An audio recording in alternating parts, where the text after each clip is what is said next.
Bueno, lehenik eta behin mila esker gaurkoan ere etorri zareten guztioi eta streamingen bidez jarraitzen ari zareten guztioi. Baina bereziki mila esker eta ongi etorri Koldo Aulestiari, Afagiko presidenteari. Urteroko prentsaurrekoa da gaurkoa, ez? Iaz, ez genuen egin pandemiagatik, baina bai tartea aprobetxatu genuen bulegoan errepaso bat egiteko esku artean daukagun proiektuei, ez? Nik ere hori garrantzitsua dela, ez? Baina normaltasuna ja pixka bat ari gara errekuperatzen eta aurten ere Afagik egitaratu interesgarri bat antolatu du eta horren berri emango digu gaur Koldok, ez? Zure alboan da aurtengo leloa, 30 urte betetzen ditu aurten Afagik, 30 urte daramatzazue Alzheimerra duten pertsonen eta familien ondoan, oso erraz eta askar esaten da, 30 urte, baina, luzeak dira, eta horren atzean, dudari gabe, izugarrizko lana dagola, ez? Beste horren beste betetzea espero dugu, benetan oso garrantzitsuak zaretelako. Erreferentzia etxea eta babesa zarete beraientzat eta hori ere esan behar dugu. Alzheimerra dugu beraz gaur mintzagai, irailaren 21 datorren aste artean ospatzen da Alzheimerraren mundu eguna, eta testuinguru horretan antolatu du Afagik aurtengo kanpaina ere. Programa osoa benetan interesgarria da Gipuzkoako txoko guztietara iritsiko dana gainera. Esan dugu, aurtengo goiburua dela zure alboan eta gizartearen kontzientziazioan sakontzen jarraitzeko helburuarekin, ez? Ia 13.000 gipuzkoarrek jasaten dute Alzheimerra eta beharrezkoa da kontzientziazioan sakontzea, gaixotasun honi modu egokian heldu eta arreta osoa eskaintzeko. Horretarako, ez? Antolatu du Afagik Alzheimerraren egunaren bueltan programazio zabal bat, hain zuzen ere kontzientzia sozial hori zabaldu eta gaixotasun honi aurre egiteak dakartzan beharrei ahalik eta modu osoenean erantzuteko. Alzheimerra bereziki eta dementziak orokorrean mendekotasunaren kasu nagusienak dira eta horregatik lortu nahi dugu helburuetako bat da diagnostiko zehatz eta goiztiarretan sakontzea. Lehen sintomak gaixotasuna azeleratu baino askoz lehenago gertatzen direlako. Adituek 21. mendeko epidemia deitu izan dute Alzheimerra eta orain COVID-19 batera bizi dana, ez? Egoera zail eta konplexuak are gehiago zaildu dira orain.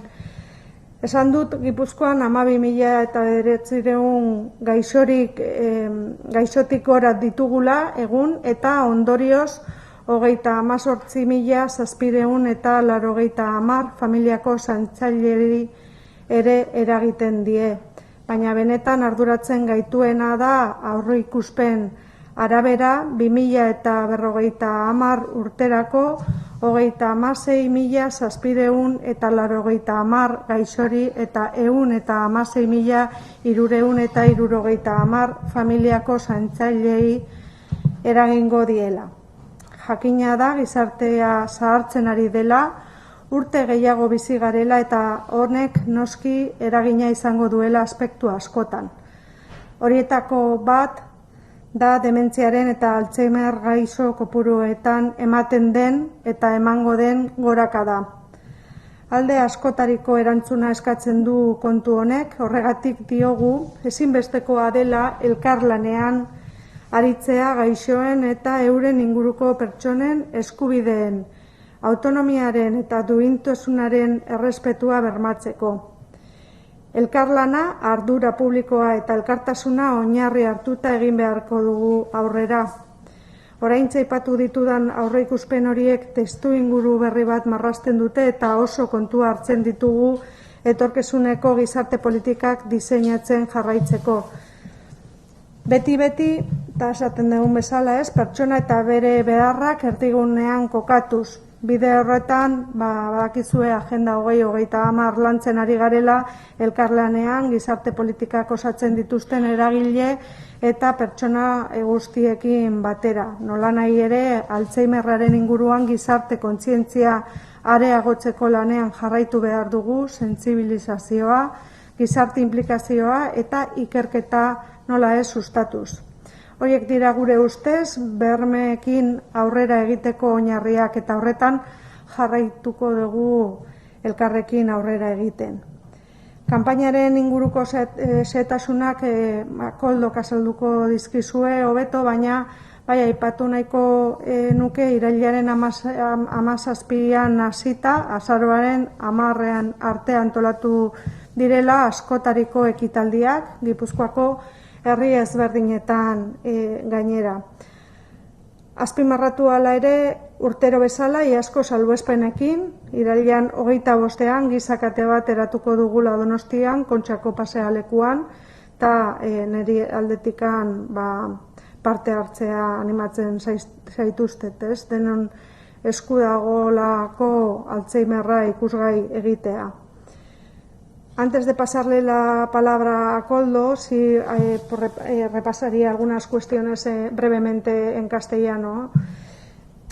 Señalar que el objetivo que perseguimos tanto AFAGI como la Diputación Foral de Guipúzcoa con la campaña anual en torno al Día Mundial del Alzheimer es claro y, como todos los años queremos incidir en la conciencia social para garantizar un abordaje adecuado e integral en una enfermedad que afecta a más de 12.900 personas en Guipúzcoa. El Alzheimer en particular y las demencias en general se posicionan como la principal causa de demencia y el diagnóstico precoz y certero es una de las principales aspiraciones que perseguimos, porque los primeros síntomas, como ya lo hemos abordado también en esta sala en numerosas ocasiones, se manifiestan mucho antes de que haga aparición la enfermedad en sí. Por eso consideramos que es imprescindible el trabajo colaborativo, el trabajo en conjunto para abordar el Alzheimer desde una filosofía que integra todo el quehacer de AFAGI, que es el respeto a los derechos, a la autonomía y a la dignidad de las personas afectadas y también a su entorno, ¿no? Queremos seguir profundizando desde la interdisciplinaridad en un modelo de abordaje y atención integral, además de las personas afectadas, también de las personas familiares y también de las personas cuidadoras. Decía que algunos expertos denominan el Alzheimer como la epidemia del siglo XXI y ahora tenemos una epidemia con la que también convive, que es la COVID-19, que afecta a más de 12.900 personas, la epidemia del Alzheimer, y como consecuencia a más de 38.790 cuidadoras familiares, ¿no? Pero realmente lo que nos eriza el vello es precisamente las previsiones a futuro, ya que estas indican que en el año 2050 afectará a más de 36.790 personas y a 116.370 cuidadores familiares. Son evidentemente unas previsiones que, siendo previsiones, las tenemos muy en cuenta, que nos ayudan a diseñar las políticas sociales del futuro y a dimensionar también las líneas de actuación. Consideramos que es fundamental seguir profundizando en la concienciación social de la mano de la sensibilización y la implicación social y el apoyo a la investigación, ¿no? Por eso estamos hoy aquí, para presentar la campaña en torno al Día Mundial del Alzheimer y para animaros a participar. Para terminar, y antes de darle la palabra a Koldo para que nos detalle el conjunto de actos que han preparado, sí quisiera agradecer a Fagui la labor que realiza, que lleva realizando 30 años, se dice fácil, se dice rápido, día tras día, bueno, pues al frente también prestando ese apoyo cálido, tanto a afectados como a familiares, ¿no? Destacar que en este contexto de COVID-19, con estas dos pandemias que están conviviendo, pues la gran capacidad de adaptación que han tenido, ¿no? y esa atención y ese apoyo que han ofrecido las personas con Alzheimer y a sus familias. Un apoyo que, si cabe, todavía es más importante en momentos de incertidumbre, ¿no? Nere partetik besterik ez, Koldori pasako diot hitza, naizunean, Koldo. Eskerrik asko Maite, ez gaurko egunagatik, baizik gaurko eguna argi dago oso ondo esaten dezula Fagui, horre nahi du esan urtean zehar elkar lanean gaudela. Bestela izango litzateke momentu puntual bat eta kanpaina bat, ez? Eta hau beste pauso bada, gure arteko harremana, gure arteko elkarlanean ondorioz, urtean behin adieraztea gizartean aurrean zer egiten den, eta baita ere, ze asmo bat daukagun, ze eskatzen dugun etorkizunari begira, ez? Egia esan, pena izan zen, puntzan urtea, barrengo lanarekin jarraitu gendun, jarraitu dugu urte piko hauetan, lehenengo hilabeteak oso latzak izan dira guretzat, kontuan izan da, persona oso ahulak direla guk arreta ematen diogunak, eta horiekin, pandemiakin, arazo potolak izan dira, eta beraiek ere, kondizio txarretan aurrera pausoak eman dute pandemia honekin, ez, COVID-ekin. Horregatik, aurrera pausoak guk ere eman genuen, eta balio digu gaur egunez teknologi berri aplikatzea, ze orain arte gure arreta izan da oso presentziala, oso personala, zuzenean behaiekin, eta iritsi juntzan urtea, pandemiakin beste tresna batzuk erabili behar izan dugula, ez. Horregatik, sekula baino gehiago gure lelo hori, ez, zure alboan, zerka deti, ez behaien alboan gaude, ez behaiek gure inguruan daude, gure etxetan daude, gure auzoan daude, eta gizarte guziak hor daukagu Alzheimerra. Ez dute gehiagi itengo Alzheimerretaz, zergatik ematen du Fagiko batek sarrera eman diola, ez, Maitek esplikatu dozu ondo. Eta nik oso gutxi, gehintzeko oso gutxi daukat. Bai azpimarratu gauzatxo bat, ez, hitz egiten dugunean, ze abordaxia integral hori zer dan, ez? Hitz egiten dugu abordaxia integrala, orain hitz egiten dugu baita ere detekzioa, diagnostiko prekoz, deitzeana, eta orduan hori zer nahi dugu esan. Abordaxia integrala guretzat da lau esparruetan. Alde batetik handia zerbitzu soziosanitarioak, beste aldetik handa formakuntza bai familiartekoai, gehien bate familiarteko zuzenean zaintza hori eramaten dutenak, zaintzaile nagusiak, ze ikasi behar du eramaten gaixoakin, ze gaixoak familian gertatu zaigunean, bai, ezautu dugu gure senarra, gure emazteak, gure eta gure ama, baina ezautu dugun pertsona hori ez da orain dagona gure ondoan, eta jakin behar dugu horiekin elkar bizitzen, ez? Horregatik, agotatxe integrana formakuntza garrantzitsua da. Beste arloa da, ikerketa. Ikerketa zitzeiten duguna beti ikusten dugu bat atxuri horiek, ez? Baina, ikerketa soziala ere badago. Zer goeretan pasatzen duen egunetik egunera familiarteko horiek, ez? Eta hori ikertu behar dago. Hori ez da estadistika bat. Hor ere ikertu behar dugu. Eta gero arlo ekonomikoak ere hor daude, eta juridikoak bai. Eta sarritan familiartekoak galduta ibiltzen geha, pausuak emateko, erabeki eratzeko, eta hor ere, hori izan duguna da abordaje integral hori, hor lau esparrotan dago. Eta ikerketa munduan sartzen gehanean, hoin egun hauetan gaudena hitz egiten, ez? Hori pizka da aurrera pauso bat ematea eta diagnostiko goiztiaren garrantzia jasotzea baita ere. Horrezen nahi du esan, lehen bai lehen lortu behar deula jakitea, nun nazten den, ze behar duen, Eta ez bakarrik gaixoak behar, baizik familiak baita ere, erantzun bat emateko. Sarritan esaten dugu gizartean, ez? Zergatik itzengo dit Alzheimerretaz, ez daka soluziorik, ez daka esaten dana kuraziorik ez daka, ez da osatuko Alzheimerra duen persona, baina badago tratamiento bat, tratamiento daude, bai farmakologikoak eta bai ez diana farmakologikoak. Eta hori demostratu da que mantxotzen dugula abiadura hori. Eta persona asko ez diala iritsiko egoera hain larriak eta hain gogorrak batzu bizi dugunak, zergatik lusatu dugulako bere kalitatezko bizitza batez. Eta hor oztopo handi bat daukagu gizartean, eta da estigmatizazioa. Kostatzen zaigu Alzheimerretaz hitz buruko gaixotasunaz kostatzen zaigu hitz eta hori oztopo bada, hori diagnostiko prekoz hori lortzeko oztopa zergatik ez badegu hitz egiten, oso gutxi aurreratuko dugu. Hitzen behar dago. Horretik planteatzen dugu estigmatizazioa aurrean behar dugula, aurrez aurre begiratu behar dugula gaixotasunari, bizkarra ez eman, eta lortu behar dugula konplizidade bat eta konpromiso bat. Gizarte guziena. Instituzioak responsabilidade daukate, baina beste guzio dakagu korresponsabilidade bat. Familiak, elkarteak, fundazioak, eta gizarte osoak ez.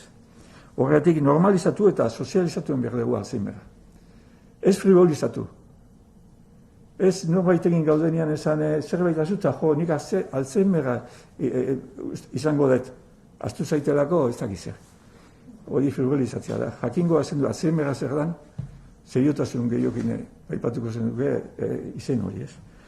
Eta gero, gehien bate, azpimarratu, aurten kaleratuko geha, kuntzan dutian ez aurten bai, orduan indegu, mai informatikoa daude, 11, Gipuzkoan zehar, gero beste aldetikan konzertu solidario bat, hasiko geha bihar, orion, eta musikakin.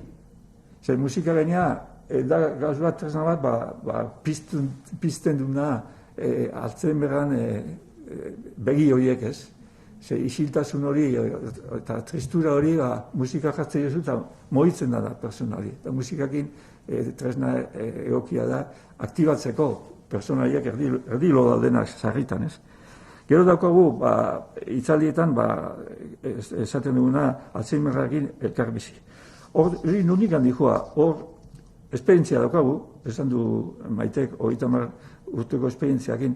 Batzutan, familiartekoak ulertzen dute beste kolektiba batzuk, bigarren maila batekoak gehala. Karo, guk unibertsitatean ez du, masterrik ez du egin. Egin dugu, baina masterra egin dugu gure etxetan. Ez dugu unibertsitate baten. Orduan esan behar dugu, guk da gara lehenengo mailakoak. Zertaz, gehien gara dakigunak, Alzheimerrak zehondoria daukan inguruan, bai persona eta bai familian. Eta hori nahi duguna da, konplizidea horretan, elkarlan horretan beste instituzioakin, beste elkarte batzuekin, fundazioekin eta gure esperientzia, mai gainean jarri, eta denon artean konponbide bat lortzeko. Orduan guk hemen, Alzheimerraren elkarbizie honetan, 6 hitzaldi horietan, egiten du rekorridotxo bat, ez? Esaten du, zerta nun afektatzen du Alzheimerrak ganunean, bai personan, bai familian, eta baita ere gizartean. Orduan hori da, ikutzen duguna, lau esparru horietan, nola afektatzen du. Eta familia hitz egiten dugunean zertaz gaude hitz egiten. Bai, zaintzaile nagusia da gauz bat, baina familiak 3 generazio daude kalteatutak, Alzheimerrak. Aitona amonak, seme alabak eta bilobak. Ze bilobak ere, ikusten dute bere amatxok, zoritzarra baindik emakumeak jasotzen dute zaintza, bere amatxok amoina aitonari laundu behar diola, eta berakin ezin duela ikastoladeko bideakun. Eta kiroletara ezin dituetara lagundu, zer aitona amoinakin. Orduan, bilobak ere hasi dira pizkat sentitzen, zer suposatzen duen karga horrek. Orduan, kontuan izan behar dugu familietaz hitz egiten dugunean, hiru hiru generazio daudela. Eta gero baita ere gizarteak, zer ikusi aldaka gizarteak. Afektatu dago gizartea, bai. Elkar bizitza hori aurrera emateko, zergatik esaten dugu gizarte inklusibo batean gaudela. Eta gu sentitzen dugu gizarte eskluiente batean gaudela. Zer, Alzheimerra diagnostikatzen diotenean persona bateri aparkatu egiten dugu. Ez dakigu bere ritmoa jarraitzen. Eta hori azpimarratzen dugu baita ere, hitzaldi hauetan esan ez, elkar bizitzeko guk bere ritmoa aplikatu behar dugu bere bizitzan. Zer, karo, ni beti adibide batina jartzen dut, zu kafetxo bat hartzea juten mazera lagunakin, o adineko elkarteak, zentro sozial horietara juten dira kartetan jolaztea, lau persona, batek pizkat fragilidaden badoka, kasu honetan, Alzheimerra o demenzi mota bat, besteak ez dut esaten, ja ez dugu kartetan jolaztuko, elkarrizketa bat dengo dugu, paseotxo bat emango, ez, aparkatzen dute hori, eta sarritan behak ere ikusten du, ezin duela jarrita aparkatzen dut, eta beste bat fitxatzen dugu. Orduan, hor zerrikusi handia dago elkar bizitza hori. Lortu behar dugu gizarte ez baztertzaile bat. Eta hor lana daukagu. Gero baita ere, sarritan deitzen dena, bueno, erderaz da hitzaldia, el duelo anticipado en familiares cuidadores, no? Eta, claro, horraki dago, arazoa daudela, zuk gehien bate senar-emazteetan gehiago seme-alabetan baino. Zuk senar-emazteak bere bizitzako proiektu guztia egin dute, ematen du, jubilatu eta gero aprotxatuko duzula, leheno umea zaintzen galdu ez, pasarezun denbora, eta orduan disfrutatuko dugula, eta gertatzen da, emaztea o senarra ezin dezula behakin kontatu. Osak, hori da, hor da, bizkat, dolo hori, azten da, eriotza baino lehenago ez. Eta hortaz ere hitz egin beharra dago. Alzheimerretaz hitzen beharra dago etxean ere. Zergatik, etxetan ere gertatzen da, zuzertuak, adibidez, gabonetan, biltzen zea eta elkar bizitza nola. Eitona Alzheimerrat gimaldima dago, maian izeitzen eta negatu egiten da. Haitzen ze tontekik izeiten dugun besteok, ez durako ulertzen zer. Altsatzen da, eta bizitariak, seme-alabak, urtian behin juten dianak, esate, behitu aita, behin etorri eta 10 minutura altzada maitikan. Ezke bere rimua, ez da guk jarri duguna. Osea, hor ere, gizarteak zer ikusi handia dauka, eta familiak baita ere. Eta gero gizakatea, aurten, kuntza urtean azkendu aurten izango dugu, baina sigurtasun neurrikin. Egingo duguna da, ez dute bate besteari eskua emango, horreko metroko zinta batzukin, berdekin bate bestearekin, gero jasoko dugu zinta horiek botatzeko, eta behintzat sigurtasun neurriakin. Eta hori izango da, aurtengo, gure kanpaina hori. Eta hori gaina luzatu ingo dugu. Iraila, azaroa eta urria. Zergatik, 30 urte urrian egiten dugu. Eta hori gelditzen da, ikusiko dugu pandemia ze egoeratan gertatuko gehan azaroan, eta azaroan nengo dugu ospatu bazkiden artean. Barreko ospakizun bat dengo, publizitate gutxi izango dugu, bazkaritxo bat dengo dugu, eta barreko familiko jendeakin. Familia deitzen diogu. Norbait gertzean ikusten dugunean zara familiko aldau, gure familia hori da, zabala da. Eta hori gelditzen da programan ere, programan ere hori zalantzan. Segun nola evoluzionatzen duen pandemiak. Eta hori, eta beste berriz eskertu eta jarretzeko konpromiso hor dagoela. Afagi beti guk ez gara bakarrik gure lanean hiltzen, baizik eta partaidetza, agente aktiboak izaten dugu gehala, eta gizartean parte hartu behar dugula, ez bakarrik gure etxean. Mila esker, Kolbez eduki dudatik lehenengo mailakoak zeatela. Gaurko berriak beraz, 2 programazioa, eta, afagiren partetik ere, normaltasuna berreskuratzen dala, ez? Ekitaldiaren ikuspuntutik eta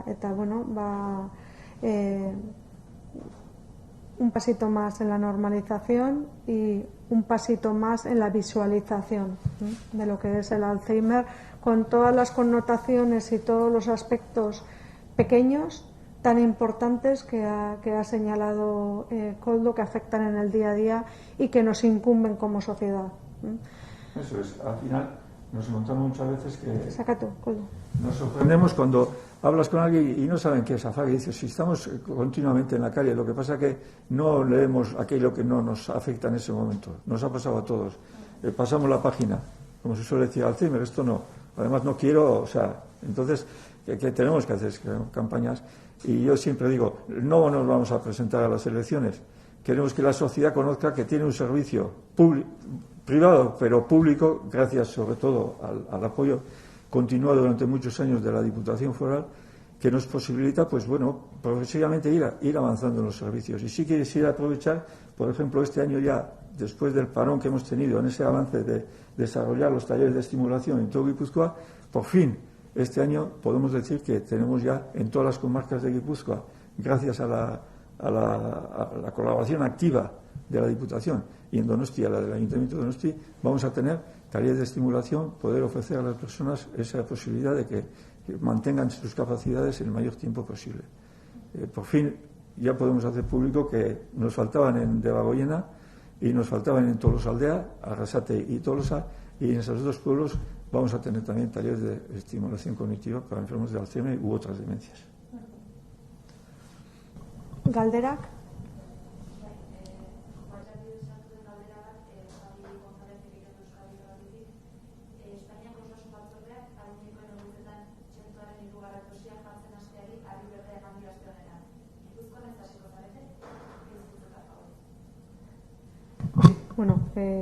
Koldoren baimenarekin, ez daka zer ikusirik gaurko gaiarekin, baina ulertzen dut kalian dagola eta interesa sortu dula, ez?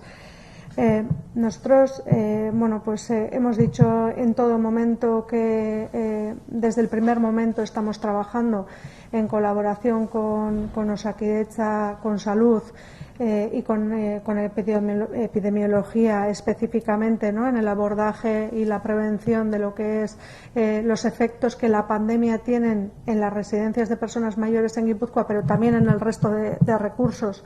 Y siempre hemos manifestado un respeto escrupuloso a lo que el conocimiento científico arrojaba, ¿no? Es verdad que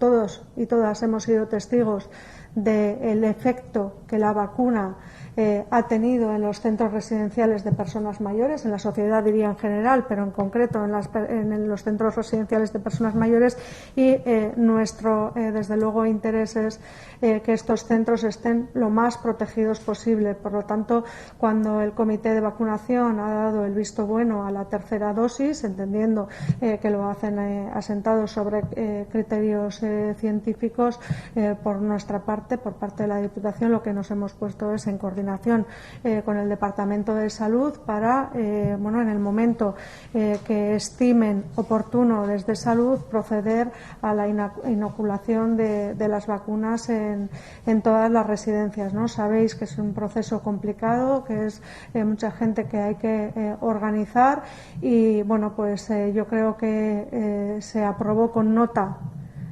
tanto la labor que realizó Osakidetza como la colaboración que se prestó por parte de las residencias en la inoculación de la primera y la segunda dosis, y desde luego estamos ya trabajando los listados para tener todo en marcha para que en el momento en el que Salud determine cuándo se va a proceder a la vacunación se proceda a ella, ¿no? Tenemos una confianza absoluta porque hemos visto la evidencia de los efectos que produce en los centros residenciales.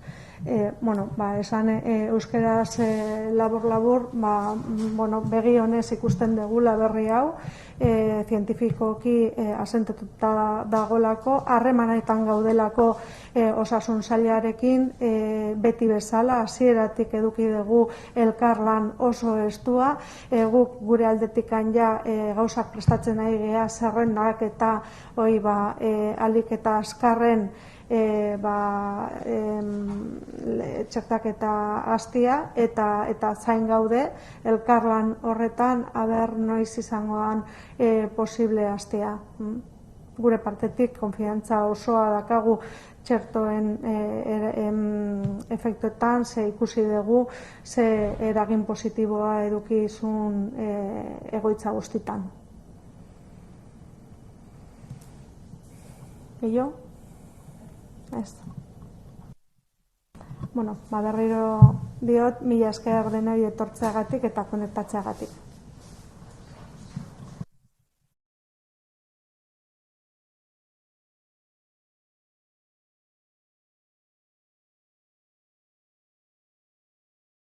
Hemen argi dago, ezta?